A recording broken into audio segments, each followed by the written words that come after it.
Let us continue our readings. Today we have the spiritual life according to Bahá'u'lláh teaching. Here we are following Abdul Bahá'í.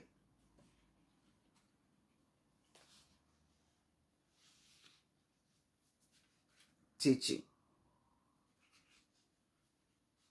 So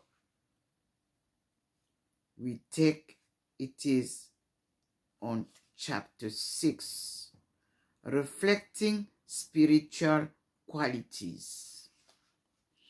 But let us read first the spiritual life according to Bahá'í teachings. The Bahá'í teachings explain that the soul of human being is like a mirror.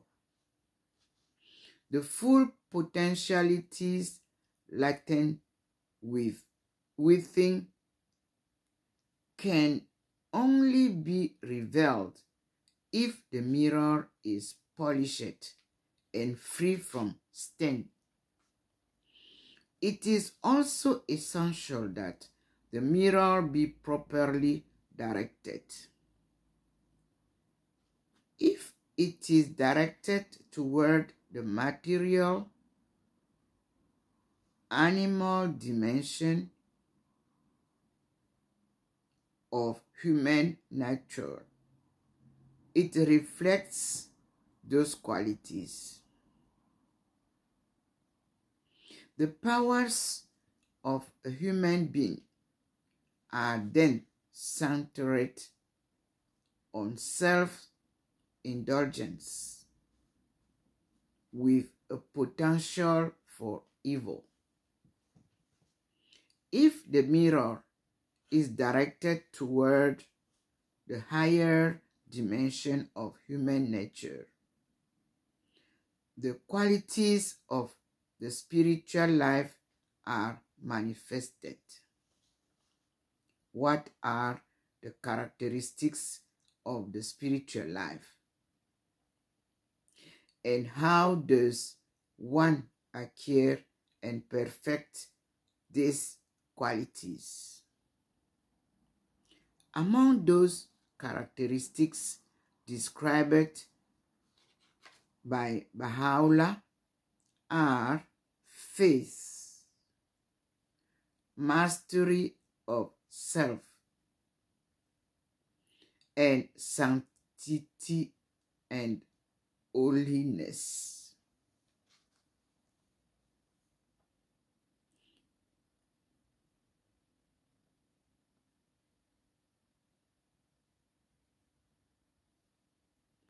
Love and unity provide basic conditions that promote the cultivation of spiritual qualities. Prayer and meditation, service to humanity, and of effort and perseverance are among the keys that unlock the doors to the attainment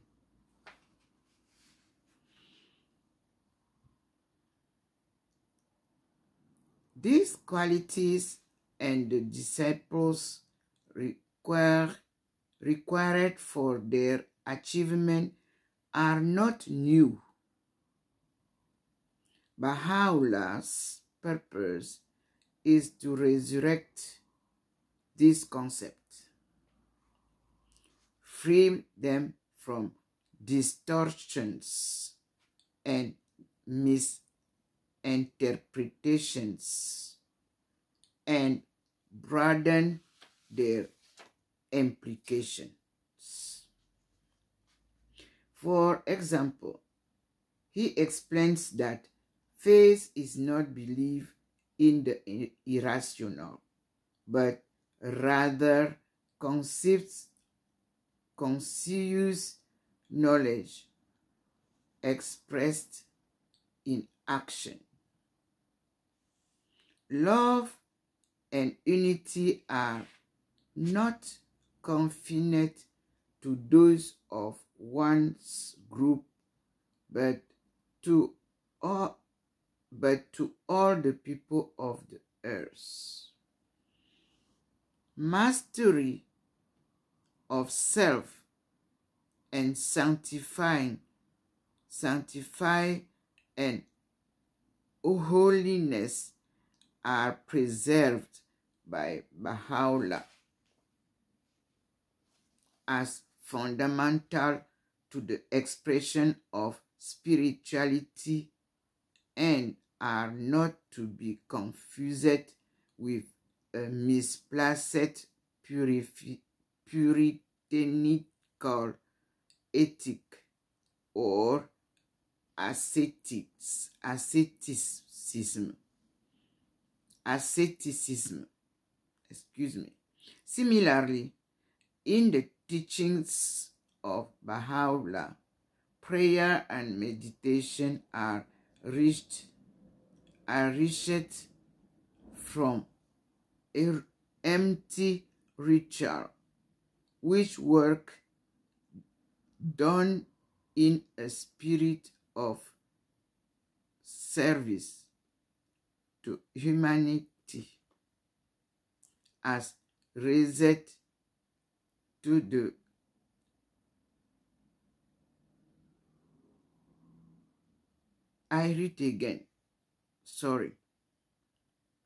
Similarly, in the teaching of Bahá'u'lláh, prayer and meditation are released from empty ritual, while work done in a spirit of service to humanity is raised to the level of worship of God. Bahá'u'lláh makes an emphatic promise that the greater the effort exerted by each individual to apply him or herself to live the spiritual life,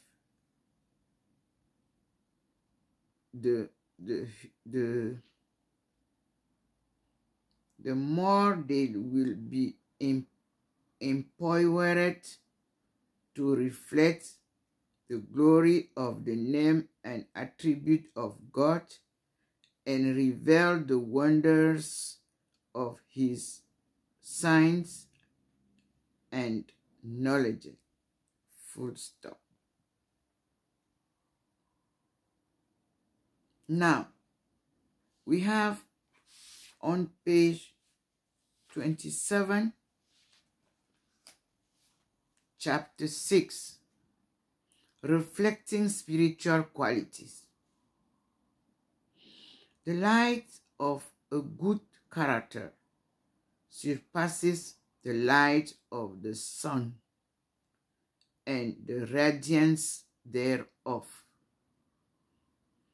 Whoso attendeth into it is accounted as a jewel among men. The glory and the upliftment of the word must needs deepen upon it. That is chapter 6, verse 1. Verse 2. According to the words of the Old Testament, God has said, I quote, "Let us make man in our image, after our likeness." This indicates that man is of the image and likeness of God. That is to say, the perfections of God, the divine virtues are reflected or revealed in the human reality, just as the light and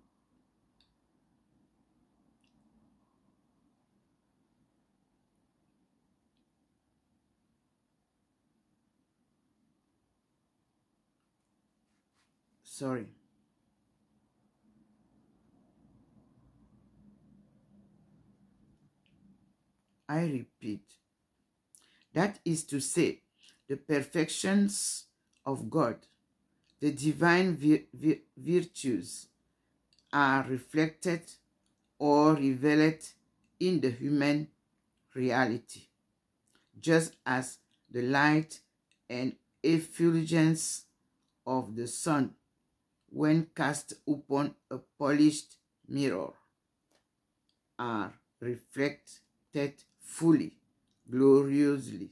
So, likewise, the qualities and attributes of divine are radiated from the depth of a pure human heart. Therefore, every man imbued with divine qualities.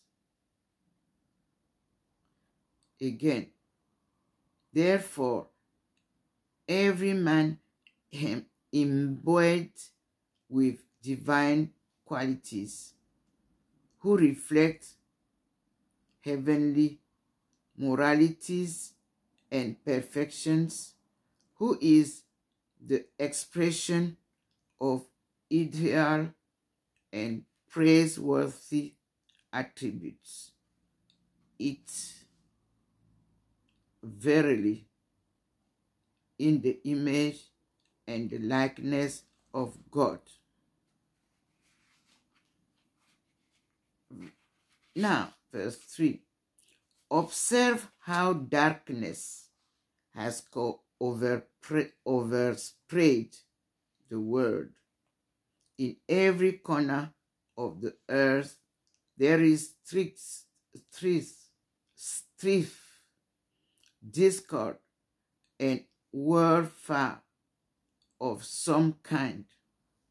Mankind is submerged in the seas of materialism and occupied with the affairs of this world. They have no thought beyond earthly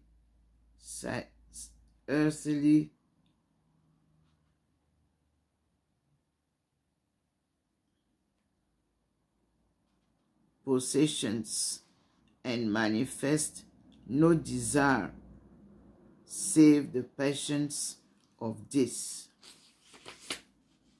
fleeting mortal existence.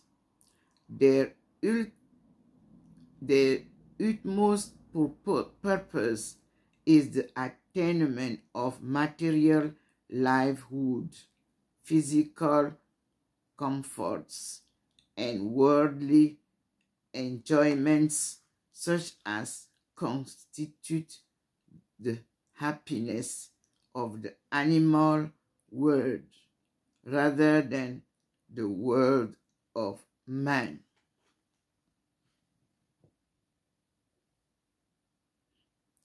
All this we can say, if man is bereft of the divine bestowals, and if his enjoyment and happiness are restricted to his material inclinations, what distinction or difference is there between the animal and himself?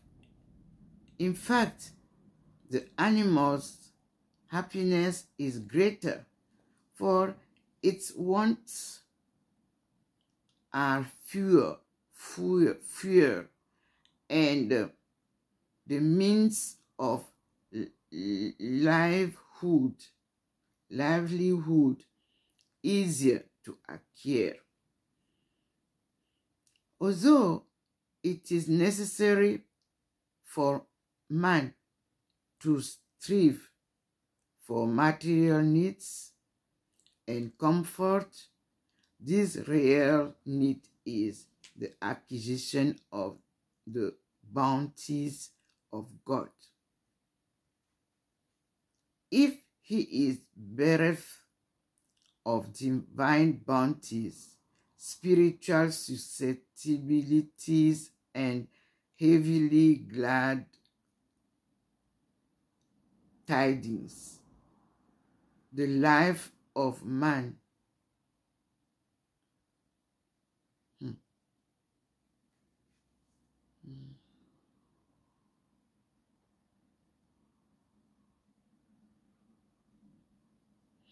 if he is bereft of divine bounties, spiritual susceptibilities, and heavenly glad tidings, the life of man in this world has not yet yielded any worthy fruit.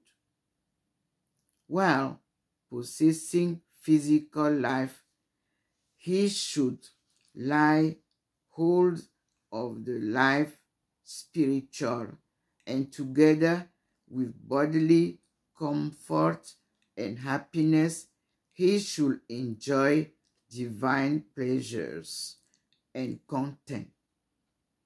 Then is man worthy of the title man. Then will he be after the image and likeness of God. For the image of the merciful consists of the attributes of the heavenly kingdom. If no fruits of the kingdom appear in the garden of his soul, man is not in the garden, man is not in the image and likeness of God. But if those fruits are forthcoming, he becomes the recipient of the idea bestowal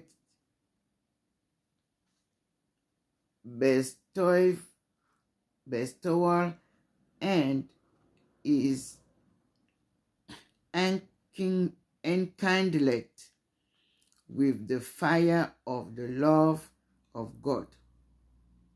If this immoral become spiritual in character, if these morals become spiritual in characters, his aspirations heavenly, and his action conformable to the will of God, man has attained the image and likeness of his Creator.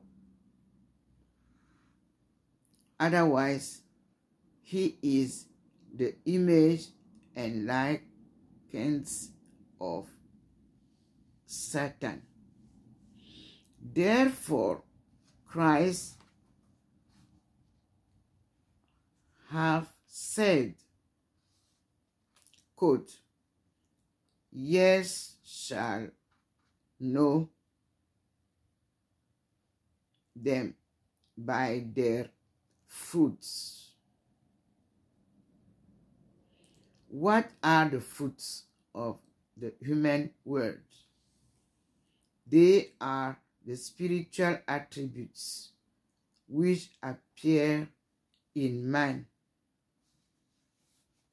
Love for mankind, sincerely toward all, reflecting the honest of the word of humanity, philanthropy, becoming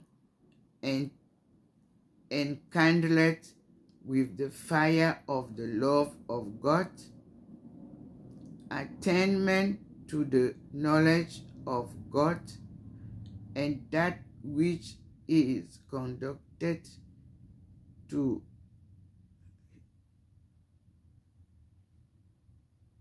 human welfare.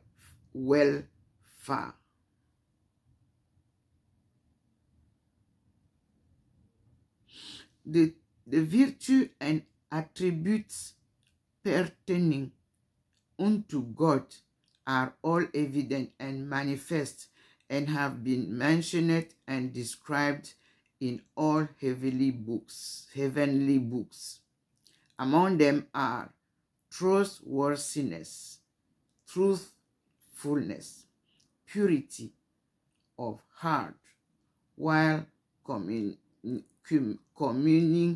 with God, forbearance, resignation to whatever the Almighty has decreed, contentment with the things His will has provided, patience, nay, thankfulness in the midst of tribulation, and complete reliance in all circumstances upon Him.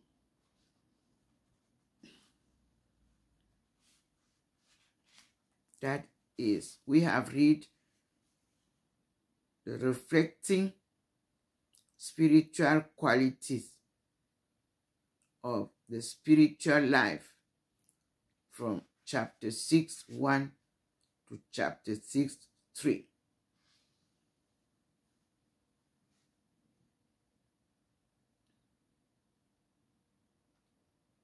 And we finish by the verse 4.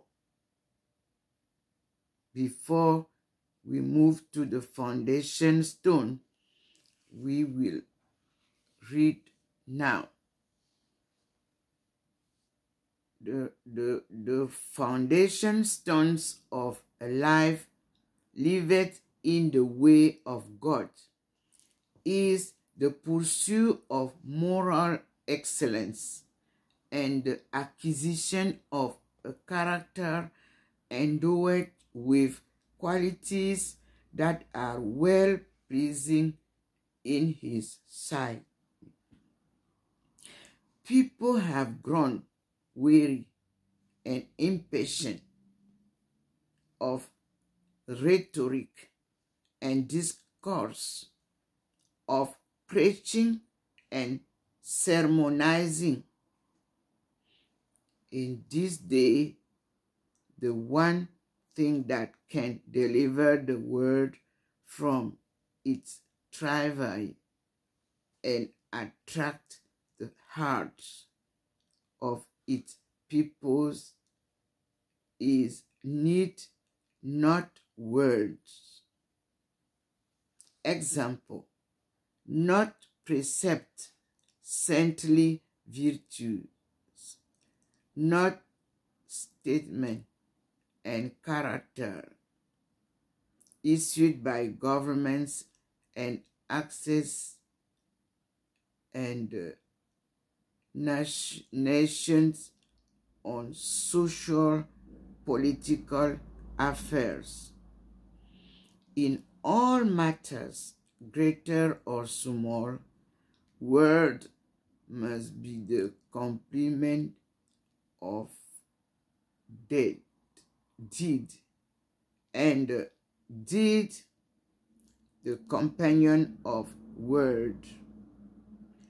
Each must supplement, support, and reinforce the other.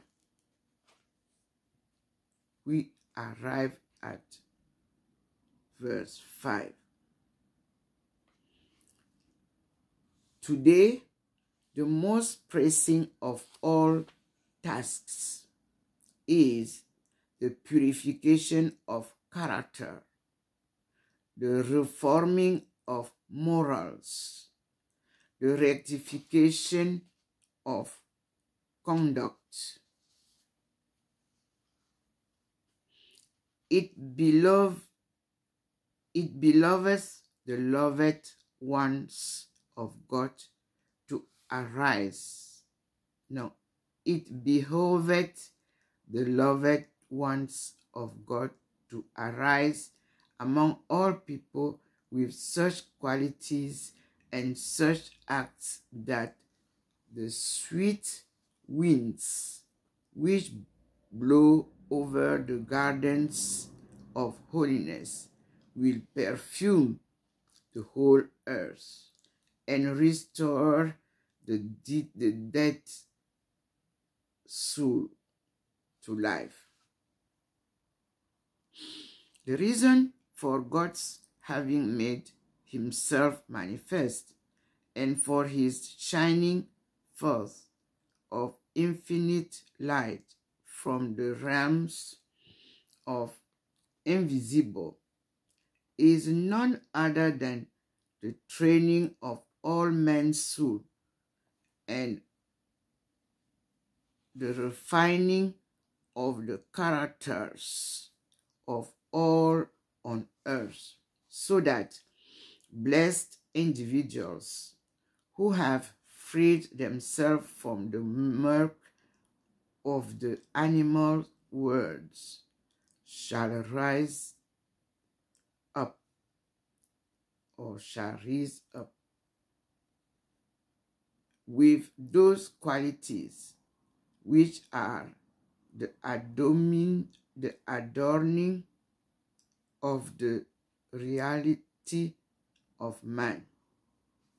The purpose of that earthlings should turn into the people of heaven, and those who walk in darkness should come into the light, and those who are excluded should join the inner clique.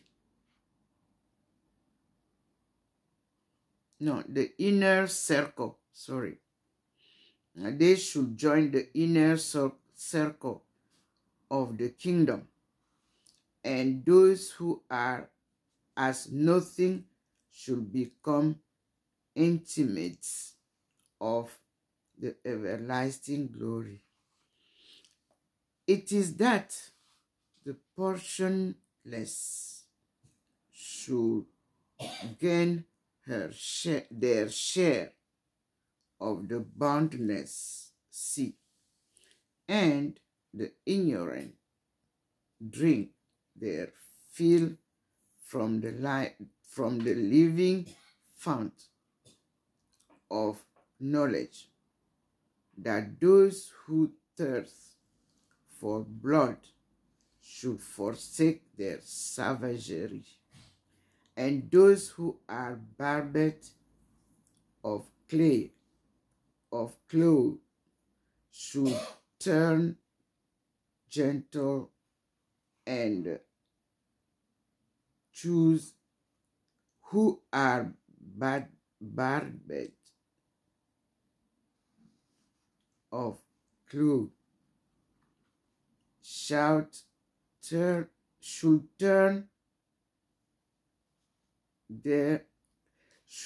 turn gentle and forbearing, and those who love war should seek instead for true conciliation. It is that the brutal, their talon razor sharp, should enjoy the benefits of lasting peace, that the fool should learn that there is a realm of purity, and the tainted find their way to the rivers of harms. Every soul that work humbly with its God in this day and